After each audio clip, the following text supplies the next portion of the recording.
5 ऐसे बेनिफिट बताओ जो न्यू जो लेबर कोड आएगा वो एम्प्लॉय के लिए बेनिफिट होंगे। 5 चीजें कौन कौन सी है? पहला बेनिफिट कि compliance manager without law knowledge is a dangerous for the company. Lawyer है आप, corporate corporate lawyer. Corporate lawyer है आप। तो कॉर्पोरेट लॉयर आप बने, फिर एकदम फाउंडर बन गए थे, ट्रांजिशन कैसा रहा? तो मतलब क्या आप टोटल सैलरी का 50% बेसिक पे रखना होगा, कंपलसरी है? Sir it's very myth in the market. Inspector Raj जो चल रहा है वो क्या खत्म हो जाएगा? बिल्कुल भी नहीं होगा। अच्छा, वर्बल और job offer letter legally applicable होता है, ट्रू या मिथ? सर इज तो संदीप जी की जो कंपनी है प्रांस कंसल्टेक, वो कैसे हेल्प करेगी किसी भी कंपनी को? तो देखिए क्या है कि एक तो है लेबर कोड को पढ़ना, एक है लेबर कोड को समझना। तो हमने सिर्फ इतना ही नहीं किया है कि हम लेबर कोड को एक्सप्लेन करते हैं। We introduce India's first labour law AI chatbot. कोई भी एंटरप्रेन्योर अगर अपना बिजनेस स्टार्ट करता है ना, सो ही मस्ट बी लकी। तो आप तो एक ही लोकेशन पे और पर लॉ अलग अलग जगह पे अलग अलग है, तो आपकी कंपनी यहाँ बैठ के सबका लॉ कैसे मैनेज कर रही है? हमारा जो हेड ऑफिस है वो हमारा गुड़गांव में है, लेकिन हमारे काफी जगह फिजिकल ऑफिस भी हैं और हमारी जो टीम है हर स्टेट में हमारे एम्प्लॉय।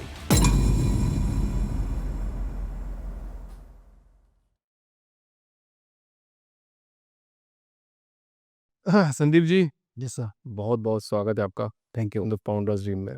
Thank you sir. कैसे हैं सर आप? मैं बिल्कुल कैसी चल रही life? Life it's good. Lawyer है आप, corporate lawyer? Corporate lawyer. Corporate lawyer है आप? I was corporate lawyer, now I am founder. अरे तो सर मतलब क्या एजुकेशन बैकग्राउंड रहा है आपका, फिर आप ये इंस्पिरेशन कैसे आया कि आप एक कॉर्पोरेट लॉयर बन जाएंगे? हाँ, सो सर मैंने अपना लॉ किया, then I did my masters in law, then I went to XLRI for HR course. Now I am doing my PhD hmm, in labour law only, in one of the topic of labour law.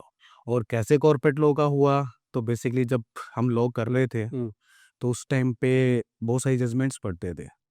तो judgements में पता लगता था कि company कभी भी non compliance करना नहीं चाहती, बस ड्यू टू अवेयरनेस और ड्यू टू कॉस्ट वो नॉन कंप्लाइंस कर जाती हैं, हम्म, और बाद में उनको कॉस्ट होता है बहुत ज़्यादा।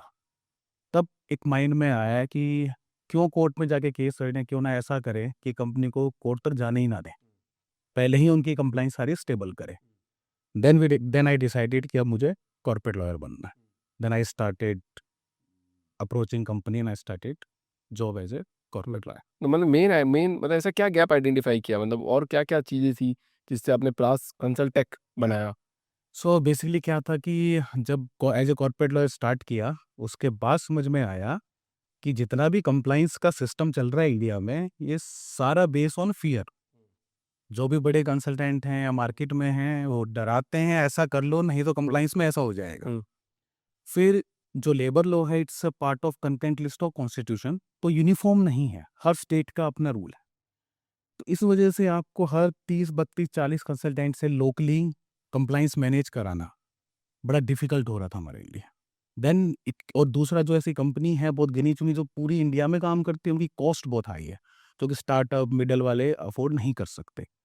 Then it came in mind कि क्यों ना एक ऐसा सिस्टम बनाया जाए कि बड़े रीजनेबल कॉस्ट में हर स्टेट ही कंप्लाइंस, चाहे वो स्टार्टअप है चाहे वो मिडल वाला है, सबके लिए हम अवेलेबल हो। Then we came with the idea of Prance कंसल्टेक।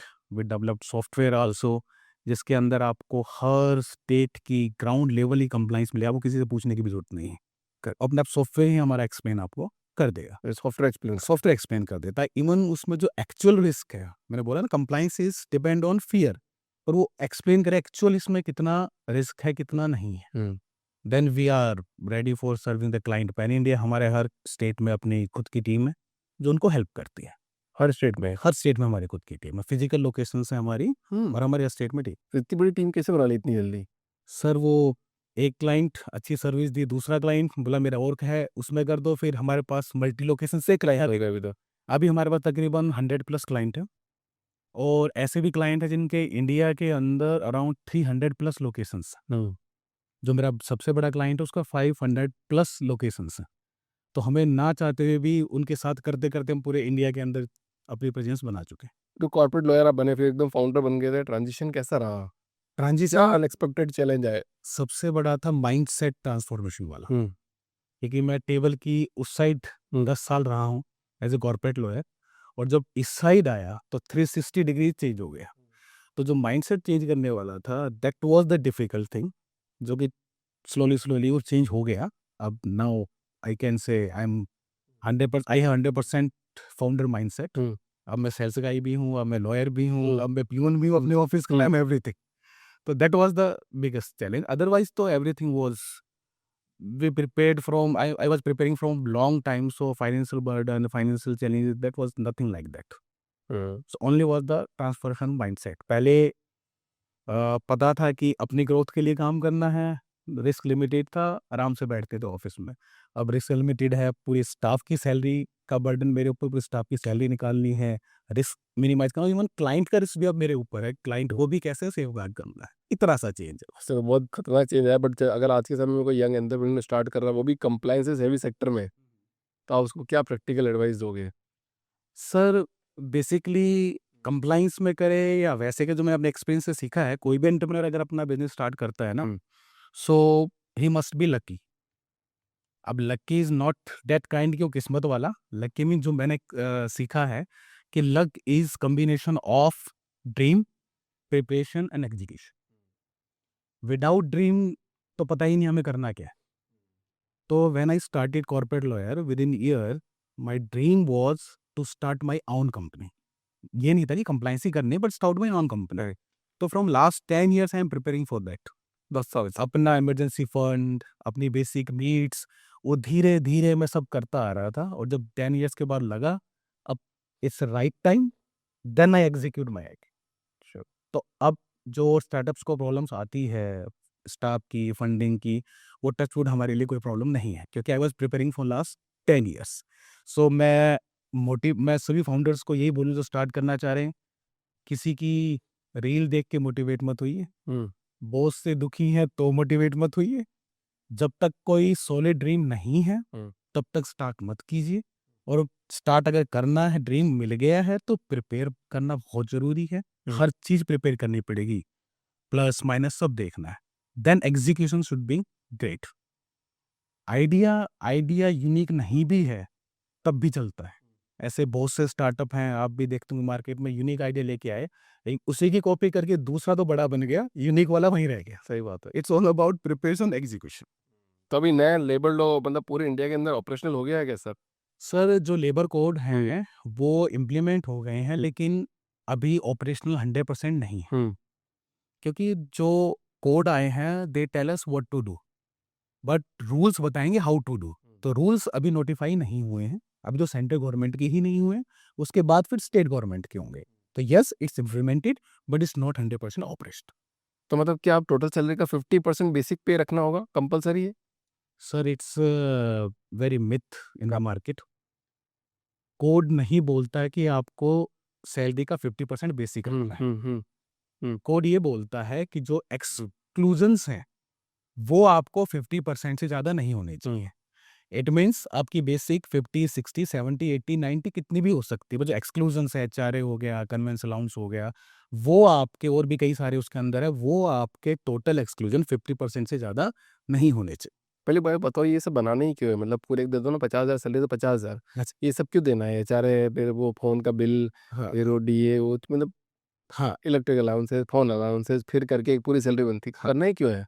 Sir क्या है ना, आदमी की सैलरी पे अकेला, एम्प्लॉय सैलरी पे अकेला जो है ना, लेबर लोन नहीं लगते, उसमें इनकम टैक्स एक्ट भी आता है। हाँ, तो अगर ये नहीं करें, उसको बेचारे को इतना इनकम टैक्स देना पड़ जाएगा कि उसकी आधी सैलरी तो टैक्स में चली जाएगी। इसकी वजह से होता है। इस वजह से वो आपको मोबाइल रिम्बर्समेंट की गवर्नमेंट पे लागू करती है। अब गवर्नमेंट ने जैसे अभी नए कोड में बोला कि 50% उन्होंने एक सर्टेन एक्सक्लूजन दिए हैं under section 2I of the code on wages act, कि अब ये करके आप 50% एक्सक्लूजन कर सकते हैं, ताकि आपका इनकम टैक्स में भी सेविंग हो जाए।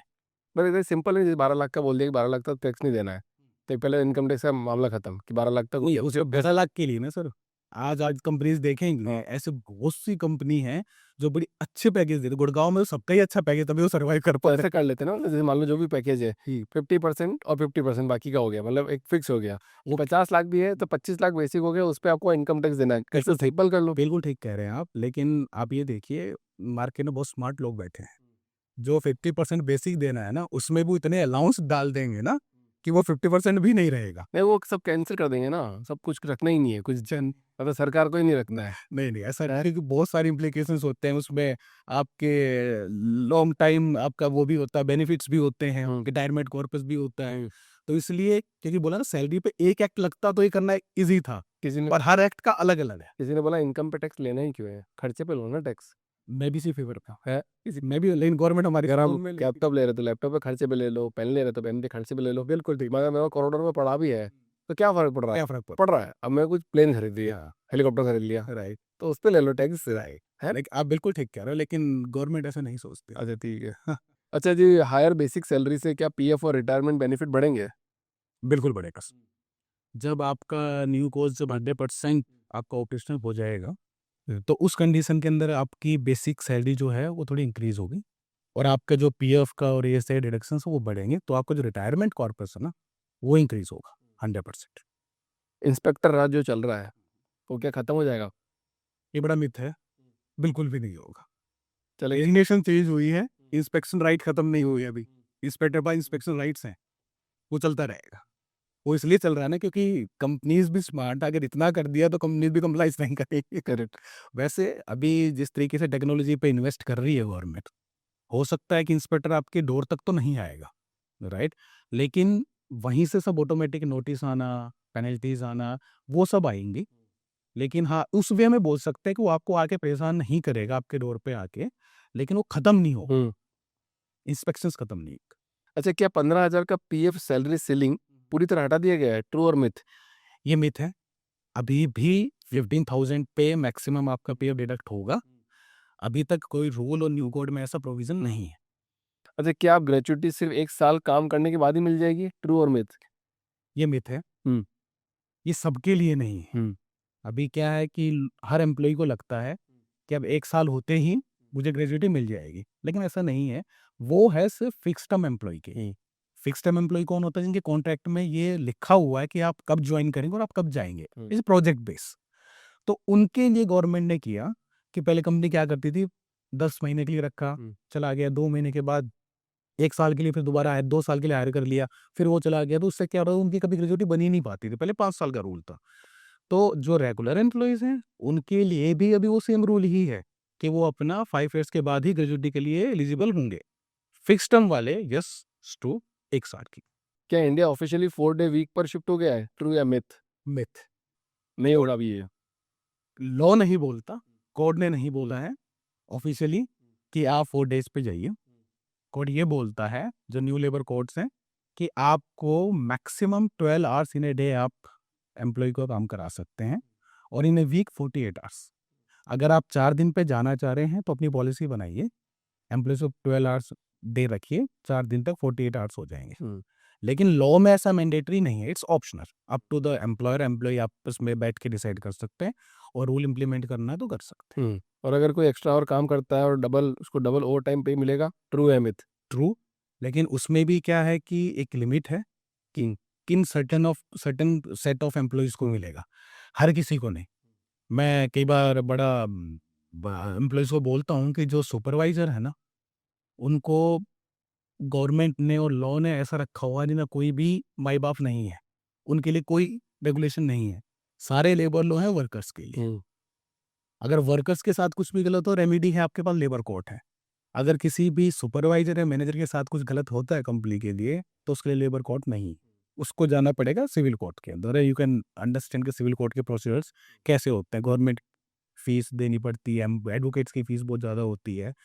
तो सिर्फ जो लेबर्स हैं इंडिया के अंदर वो प्रोटेक्टेड है, सुपरवाइजर मैनेजर प्रोटेक्टेड नहीं है। तो जो ओवर टाइम है वो वर्कर्स के लिए है। अगर आप एक सर्टेन जैसे 48 आवर्स से ऊपर ज़्यादा करेंगे, तो आपको डबल ऑफ द जो नॉर्मल वेजेस है वो आपको पे करना पड़ेगा। क्या कंपनीज लीगली एम्प्लॉय से 12 घंटे से ज्यादा डेली काम करवा सकती है, ट्रू और myth? It's a myth.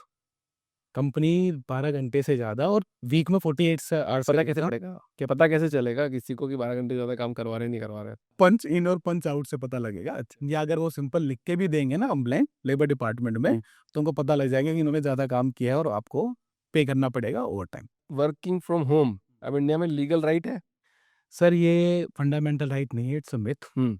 Company can decide कि किसको देना है किसको नहीं देना, लेकिन एम्प्लॉई का ये राइट नहीं है कंपनी को बोलने का कि मुझे वर्क फ्रॉम होम अब दीजिए। तो न्यू कोड के अंदर ऐसा कोई भी प्रोविजन नहीं है कि आपको देना ही है वर्क फ्रॉम होम। क्या अनयूज्ड लीव्स हर साल ऑटोमेटिकली कैश में कन्वर्ट हो जाती है? ट्रू या मिथ? इट्स अ मिथ हाँ। And partially true. ये एक सर्टेन सेट ऑफ एम्प्लॉयज़ के लिए है अंडर ओएसएच एक्ट, जो कॉन्ट्रैक्ट लेबर एम्प्लॉयज़ हैं, पहले उनके लिए लीव नहीं थी, और फैक्ट्री एक्ट की जो उनके लिए अब ये हो गया, फैक्ट्री में पहले थी पर कॉन्ट्रैक्ट लेबर के लिए नहीं थी, उनके लिए है। बाकी जो बच गए उन सबके लिए जो स्टेट का शॉप एंड एस्टेब्लिशमेंट एक्ट है उसके अकॉर्डिंग ही आपको जो लीव्स हैं वो फॉलो करनी पड़ेंगी। क्या वुमेन अब लीगली नाइट शिफ्ट में बिना रेस्ट्रिक्शन काम कर सकती है? ट्रू या myth? It's a partially true और पार्सली मिथ। पार्सली ट्रू ये कि हाँ बिल्कुल कर सकती हैं, मिथ ये कि बिना रिस्ट्रिक्शन के, बिना रिस्ट्रिक्शन के नहीं। जो आपका एग कोड में लिखा हुआ है कि उनको आपको सेफ्टी देनी है, पॉलिसी बनानी है पोस्ट की, उनको ट्रांसपोर्ट देना है, वो कंडीशंस तो हैं। लेकिन हाँ, अब आपको अप्रूवल्स नहीं लेने।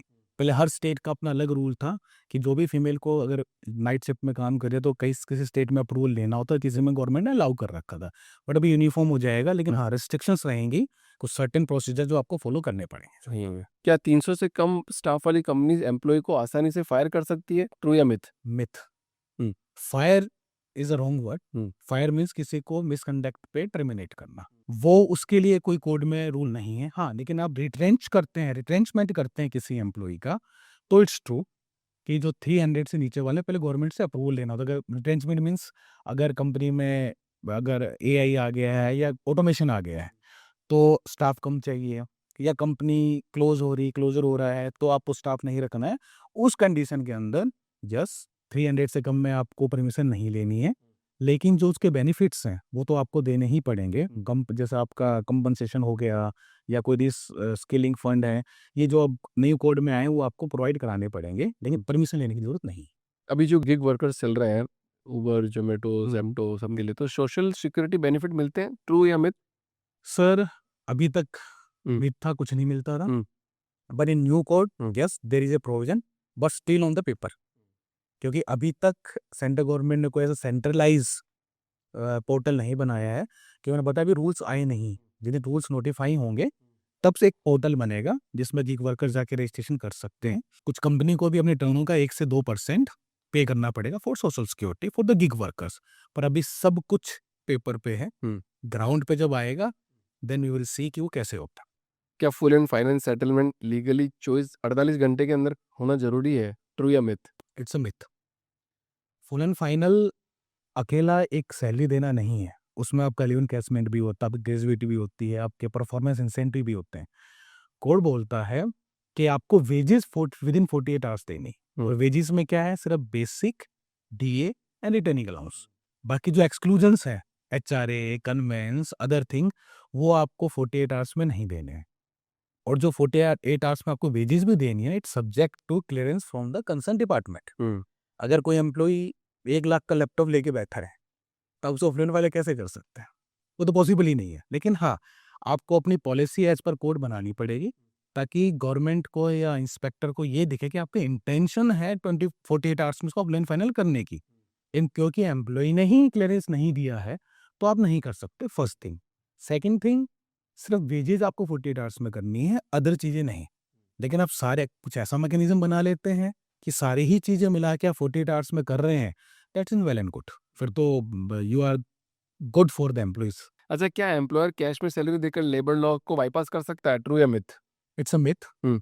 क्योंकि लेबर कोड में क्लियर है कि आप ऑनलाइन ही ट्रांजेक्शन करेंगे, कैश में पेमेंट नहीं कर सकते। अगर आपने कैश में पेमेंट दी है और इंस्पेक्टर को कंप्लेंट मिली है, वो आएगा, चेक करेगा और आपसे सारे बेनिफिट्स लेगा। क्योंकि अकेला सैलरी ही कैश में देने, उसके साथ साथ बहुत सारी चीज़ें लिंक है। पीएफ का कंट्रीब्यूशन है, ईएसआई का कंट्रीब्यूशन है, फिर प्रोफेशनल टैक्स का कंट्रीब्यूशन है, लेबर वेलफेयर फंड का कंट्रीब्यूशन है। तो अकेला आपने कैश देने से आप बहुत सारी चीज़ें बाईपास कर रहे हैं। इसलिए कोड में क्लियरली है कि आप ऑनलाइन ट्रांजेक्शन ही करेंगे ताकि आपके पास रिकॉर्ड रहे। तो इट्स अ मिथ। क्या new labour law factory workers पर अप्लाई होते हैं ओनली? ट्रू या मिथ? मिथ। जितने भी काइंड ऑफ एस्टेब्लिशमेंट हैं, लेबर लॉ की जो नए कोड हैं वो सब तरह के एस्टेब्लिशमेंट के ऊपर एप्लीकेबल होते हैं। हम हुआ कुछ नहीं, जितने भी पुराने एक्ट थे उन सबको मर्ज करके 4 लेबर कोड में कर दिया है। कुछ थोड़ी बहुत माइनर चेंजेस करके, ताकि आपके पास डेफिनेशन सेम हो। पहले क्या था, हर एक्ट की अपनी डेफिनेशन अलग थी, there was lots of confusion. तब वो सब मर्ज करके 4 कोड में कर दिया है, ताकि सब चीज़ें उसी तरीके से देखी जाए और कंफ्यूजन खत्म हो जाए। अच्छा, क्या मतलब इंटरेस्टेड माइग्रेंट वर्कर जो होते हैं उनको हर साल फ्री ट्रिप होम मिलता है, ट्रू या मिथ? ट्रू, न्यू कोड में, ओल्ड में नहीं था। न्यू कोड के अंदर ये है प्रोविज़न कि आपको जो भी इंटरेस्टेड हैं, उनको एक बार अपने घर जाने के लिए आपको सारे एक्सपेंस उनके बियर करने पड़ेंगे। अब वो कैसे करने हैं, वो जब रूल्स आएँगे पता लगेगा कि आपको फ्लाइट से भेजना है, ट्रेन से कर भेजना है, बस से भेजना है, कितना कैप लगाना है, कितने अमाउंट तक आप देंगे। और ये ज़रूरी नहीं है कि हर स्टेट में सेम हो। सेंट्रल गवर्नमेंट एक अमाउंट निकाले, उसके बाद हर स्टेट पे वेरी करता है। मैंने बोला कि आपको जो लेबर लॉ है, it's a part of state also, so they can change. वो जब रूल्स आएँगे स्टेट के, तब हम आपको कन्फर्म हो पाएगा। अच्छा, special allowance PF gratuity calculation से एक्सक्लूड होता है, ट्रू या myth? It's a myth, hmm. क्योंकि it's very common myth in the market. अभी जैसे आप फर्स्ट क्वेश्चन, सेकंड क्वेश्चन ही था कि क्या 50% बेसिक एज पर न्यू कोड है? मैंने कहा नहीं, बेसिक 50% नहीं है। एक्सक्लूजन्स जो है वो 50% से ज़्यादा नहीं हो सकते। करेक्ट। और एक्सक्लूजन की जो लिस्ट है, उसके अंदर स्पेशल अलाउंस कहीं भी नहीं आता है। इट मीन जो स्पेशल अलाउंस है, और it's very general in market. Her company CTC को एडजस्ट करने के लिए स्पेशल अलाउंस में पैसा डालती है। करेक्ट। जब वो एक्सक्लूजन में है ही नहीं, तो वो किसका पार्ट हो गया? बेसिक का पार्ट हो गया।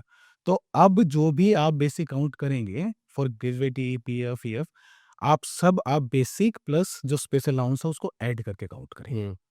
और जो सुप्रीम कोर्ट की जजमेंट भी थी, आरपीएफसी वर्सेस विवेकानंद विद्या मंदिर, हुँ।